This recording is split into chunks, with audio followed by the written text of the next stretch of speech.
అదే RTV app వార్తల్ని క్షణాల్లో చదివే అవకాశం ఉంటుంది. ఒక న్యూస్ పేపర్, ఒక టెలివిజన్ ఛానల్ మీ చేతుల్లో ఎప్పుడూ ఉంటాయి. కాకినాడ పార్లమెంట్ అభ్యర్థి అలాగే చలమశెట్టి సునీల్ ఈ రోజు అయితే కాకినాడ జిల్లా రావడం జరిగింది. ఈ రోజు అన్నవరం సత్యదేవుని దర్శించుకున్నారు. ప్రస్తుతం చలమశెట్టి సునీల్ గారు మన విషయాలు తెలుసుకునే ప్రయత్నం చేద్దాం. సార్ చెప్పండి, మొదటిసారిగా కాకినాడ ఎంపీ అభ్యర్థిగా ఇప్పుడు మళ్ళీ పోటీ చేస్తున్నారు. ఎలా ఉందని వైసీపీ నుంచి పోటీ చేస్తున్నారు? ఇప్పుడు జగన్ గారు నేను ఈసారి పోటీ చేయాలని విశ్వసించి కాకినాడ పార్లమెంట్ నియోజకవర్గ ఇన్ఛార్జిగా వేయటం జరిగింది. అలాగే వరపుల సుబ్బారావు గారిని ప్రతిపాడు నియోజకవర్గ ఇన్ఛార్జిగా చేయటం జరిగింది. ఆయన ముఖ్య ఉద్దేశం వై నాట్ 75 అనే విధంగా కాకినాడ పార్లమెంట్లో గతంలో 6 అసెంబ్లీ సెగ్మెంట్లోనూ గెలుచుకోవడం జరిగింది. ఈసారి 7 నియోజకవర్గాల్లోనూ 7 ఇన్ఛార్జీలు గెలిచి కాకినాడ పార్లమెంట్లో ఈ వైనాట్ 175లో భాగంగా ఈ 7 నియోజకవర్గాలని అత్యధిక మెజార్టీతో గెలిచి కాకినాడ పార్లమెంట్ని కూడా భారీ మెజార్టీతో గెలవాలని ఉద్దేశంతో నన్ను ఇక్కడ ఇన్ఛార్జ్గా వేయటం జరిగింది. ఇవాళ ఇన్ఛార్జ్గా వేసిన తర్వాత ఇవాళ మంచి రోజు అని చెప్పి మేము క్యాంపెయిన్ మొదలు పెట్టడం జరిగింది. ఈ రోజున ముఖ్యంగా మా అసెంబ్లీ కోఆర్డినేటర్లందరినీ, ఇన్ఛార్జీలందరినీ, అలాగే ఎమ్మెల్యేలుగా ఉన్నవారిని అందరినీ కూడా కలుసుకుని రేపు రాబోయే రోజుల్లో, రేపు జరగబోయే ఎలక్షన్స్లో అందరం కూడా కలిసి పార్టీని మరింత బలోపేతం చేసి రాబోయే ఎలక్షన్స్లో అందరూ కూడా అత్యధిక మెజార్టీతో గెలిచే విధంగా కూడా ఆలోచన చేయడం జరిగింది. ముఖ్యంగా ఇవాళ పార్టీకి బలమంతా కూడా జగన్ గారు గత 5 ఏళ్ళు చేసిన పరిపాలన, ఆయన ఏ విధమైతే సంక్షేమ పథకాలు ఇచ్చారో భారతదేశం మొత్తంలో ఏ రాష్ట్రంలోనూ ఏ ముఖ్యమంత్రి చేయని విధంగా ఇంచుమించు 80% ఇళ్ళకి, నిరుపేద గృహాలకి లబ్ధి చేకూరే విధంగా కూడా ఈ రోజున ఈ సంక్షేమ పథకాలు చేయడం జరిగింది. అలాగే మరో పక్కన పోర్ట్లని, మెడికల్ కాలేజీలని, అలాగే ఫిషింగ్ హార్బర్స్ అని, అలాగే ఎన్నో ఆలోచనలు చేసి జగన్మోహన్ రెడ్డి గారు చేసిన పరిపాలనని ఇప్పుడు చూస్తే మీరు భారతదేశంలో అన్ని రాష్ట్రాల్లో కన్నా ఆంధ్ర రాష్ట్ర జిఎస్డిపి నెంబర్ 1 పొజిషన్లో ఉన్నదంటే కేవలం ఆయన నిరుపేద కుటుంబాలకు ఇచ్చిన సంక్షేమం వలన ఇవాళ ఎంతోమంది లబ్ధిదారులు ఈ రోజున ఈ ఆంధ్ర రాష్ట్ర ఎకానమీని ఈ విధంగా నడపడానికి కూడా కారకులయ్యారు. ఇవాళ జగన్మోహన్ రెడ్డి గారు 90% ఆడవాళ్ళని, అంటే విమెన్ సెంట్రిక్గా ఈ పథకాలన్నింటిని కూడా డెలివర్ చేయడం జరిగింది.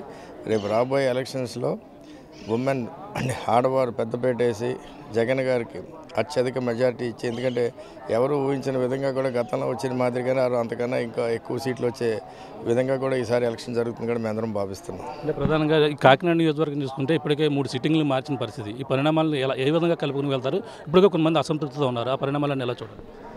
ముఖ్యంగా చూసుకుంటే ఇవాళ ఒకటి కాకినాడ పార్లమెంట్ నియోజకవర్గంలోనే కాదు, యావత్ ఆంధ్ర రాష్ట్రంలో జగన్మోహన్ రెడ్డి గారు గత 6 నెలల నుంచి కూడా సోషల్ ఇంజనీరింగ్ అని కానీ, గతంలో పెర్ఫార్మెన్స్ని బట్టి కానీ రకరకాలుగా కోణాల్లో ఆలోచనలు చేసి అభ్యర్థులను మార్చడం జరిగింది. అలా అని చెప్పి మార్చడం అందరినీ పక్కన పెట్టే విధంగా కాకుండా కూడా వాళ్ళందరికీ కూడా తగిన గుర్తింపు ఇచ్చి వాళ్ళందరినీ కూడా కలుపుకొని అందరితోనూ మాట్లాడటం జరిగింది. ఎందుకంటే ఉన్నవాళ్ళని, సిట్టింగ్గా ఉన్న వాళ్ళని తీసినప్పుడు కొంతకాలం మొదట్లో 4 వారాలు 2-3 వారాలు ఇబ్బందులు ఉంటాయి తప్పితే అందరినీ కూడా కలుపుకొని ఇక్కడ 7 నియోజకవర్గాలని గెలిచే విధానంలో వాళ్ళందరి పాత్ర కూడా ప్రముఖంగా ఉంటుంది. అందరితో కలిసే ముందుకెళ్తామని చెప్పి కూడా తెలియజేసుకుంటాం. అంటే మీరు సుదీర్ఘ రాజకీయంగా ఉన్నారు గతంలో, మొదటి నుంచి కూడా.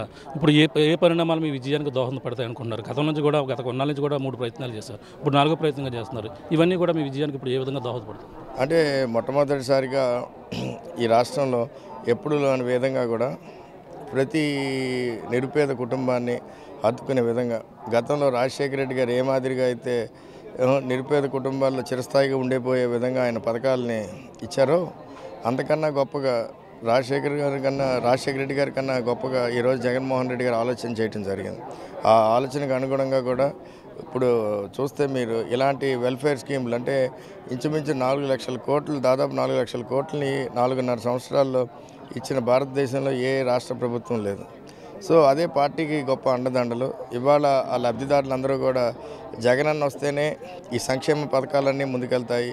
అలాగే గతంలో ఎప్పుడు లేని విధంగా కూడా జగన్మోహన్ రెడ్డి గారు ఇవాళ వాలంటీర్ వ్యవస్థను తేవటమే కానీ, గ్రామ స్వరాజ్యం అని చెప్పి మీకు సచివాలయాలు పెట్టడమే కానీ, ఆర్బీఐ కేంద్రాలే కానీ, ఇలాగన్నీ చూసుకుంటే కూడా ఇంచుమించు 10 లక్షల ఉద్యోగాలు కొత్తగా కూడా క్రియేట్ చేయడం జరిగింది, ఉద్యోగ అవకాశం. సో ఇవన్నీ దృష్టిలో పెట్టుకుని వాళ్ళందరూ కూడా వైఎస్ఆర్ కాంగ్రెస్ పార్టీకి సారథులుగా ఆర్మీ కింద ఉండి రాబోయే ఎలక్షన్స్లో ప్రతి నియోజకవర్గంలో కూడా బ్రహ్మాండమైన మెజార్టీతో గెలిపిస్తారని కూడా అందరూ ఆశిస్తున్నారు. సర్వేలు కూడా అయ్యే చెప్తున్నాయి. అందుకనే జగన్మోహన్ రెడ్డి గారు ప్రతి మీటింగ్లోనూ వై నాట్ 175 అనే నినాదం చేపుచ్చుకున్నారు. అంటే ఒక పక్కన జనసేన టీడీపీ పొత్తు ముందుకెళ్తున్నారు, మరో పక్కన వైసీపీ సింగిల్గా మేము సిద్ధం అంటున్నారు. ఇవన్నీ కూడా ఏ విధంగా ముందుకెళ్తారు? మీకు మొన్న మీటింగ్లో జగన్మోహన్ రెడ్డి గారు చెప్పినట్టు ప్రత్యర్థి పార్టీలు సైకిల్ పార్టీ ముందుకెళ్ళాలంటే ఇద్దరు ఎక్కి తొక్కాలి, ఇంకో ఇద్దరు తొయ్యాలి అన్న విధంగా ఈ రోజున తెలుగుదేశం పార్టీ కానీ జనసేన పార్టీ కానీ ఇక్కడ జగన్మోహన్ రెడ్డి గారిని ఎదుర్కోవాలంటే కాంగ్రెస్ పార్టీతో షర్మిల గారితో ఇండైరెక్ట్గా పొత్తు, ఇప్పుడు మళ్ళీ ఇంకో పక్కన బీజేపీ పార్టీతో పొత్తు, జనసేన పార్టీతో పొత్తు, ఈ రాష్ట్రంలో ఉన్న ప్రతి పార్టీని కలుపుకొని కేవలం జగన్మోహన్ రెడ్డి గారు వైఎస్ఆర్ కాంగ్రెస్ పార్టీ చాలా బలంగా ఉన్నది, ప్రజల్లో చాలా నాటుకుపడి ఉన్నదన్న ఉద్దేశంతోనే ఆయన ఈ ప్రయత్నాలన్నీ చేస్తున్నారు. ఈ ప్రయత్నాలన్నీ కూడా ప్రజలందరూ కూడా దగ్గరుండి గమనిస్తూనే ఉన్నారు, ఓటర్లు గమనిస్తూనే ఉన్నారు. సో రాబోయే రోజుల్లో ఎవరు ఊహించిన విధంగా మరొకసారి జగన్మోహన్ రెడ్డి గారికి భారీ విజయం అందించి ఆయన మళ్ళీ ముఖ్యమంత్రిగా కూడా కూర్చోబెడతారని కూడా ఆశిస్తున్నాను. కాకినాడ పార్లమెంట్లో ఎన్ని నియోజకవర్గాలు కైవసం చేసుకోబోతారు? మొత్తం వారాలకు ఎన్ని సీట్లు వచ్చే అవకాశం? మీకు గతంలో చెప్పిన గతంలో ఆరు అసెంబ్లీ సెగ్మెంట్లు రావడం జరిగింది.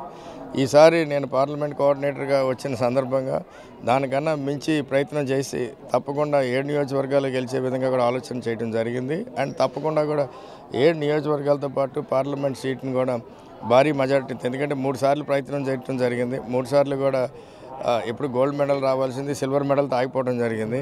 ఈసారి గోల్డ్ మెడల్ భారీ మెజార్టీతో కూడా తీసుకుంటామని చెప్పి కూడా మీ అందరికీ తెలియజేసుకుంటాం. Okay sir, all the best sir.